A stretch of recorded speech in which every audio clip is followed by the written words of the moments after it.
Bruegel's fame and success continued to grow in Antwerp, but so too did the political tensions in his hometown. In 1555, a new Spanish king came to the throne.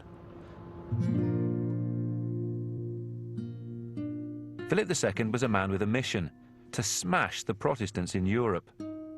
The Inquisition cranked up its torturous activity in the Netherlands, and any hope for religious tolerance, which may have existed, was dashed.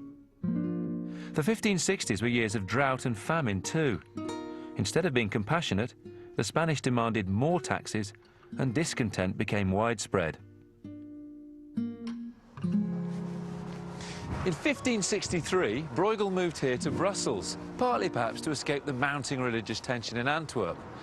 Also, he just got married to Maiken, the daughter of his first master Van Elst, and it seems that their family wanted Bruegel to move away from the city where he'd had a few amorous adventurers, not least an affair with a servant girl, and start afresh. But perhaps the strongest reason was patronage, because this, Brussels, was the seat of the Spanish court.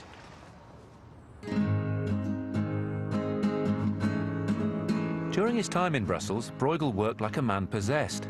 30 out of the 40 paintings which have survived were done in the 6 years he spent in this house. Bruegel's paintings don't give that much away about his politics. If he was against the Spanish occupation, he kept it quiet. The consequences of being discovered would have incurred the death penalty. In 1566, Spain's patience with the rebellious Low Countries snapped, and a savage suppression began. Here we're given an insight into Bruegel's frame of mind. Painted in the same year as the crisis, The Massacre of the Innocents is a biblical story set in a contemporary Flemish village, and Bruegel seems to be alluding to the terror of the times.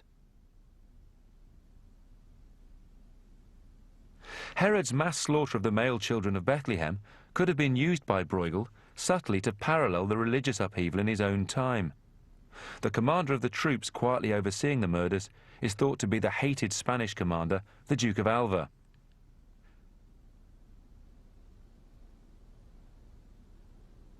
Look at the babies and toddlers left to die on the ground. In later years, these images were thought to be so horrific, they were painted over into sacks of grain. Despite the misery around him, Bruegel continued to work feverishly, and his old patrons in Antwerp remained loyal to the painter. In 1565, the wealthy Antwerp merchant Nicholas Jongelink commissioned Bruegel to do an ambitious decorative scheme for his new villa just outside the city walls. Bruegel effectively produced a frieze-like series of pictures that ran around the top of the room and that wrestled with one of the oldest subjects in the history of art, a kind of pictorial calendar of the unfolding months or seasons. Initially, art historians thought there were 12 pictures in the series, but now they're of the opinion that there were just 6, 5 of which still remain, and 3 of which are here in the Kunsthistorisches Museum in Vienna. And what Bruegel does is something more profound than simply an illustration month by month of the year unfolding. Instead, we get a composite work of art that shows a panorama of mankind's relationship with the natural world around him. And the series begins with this one.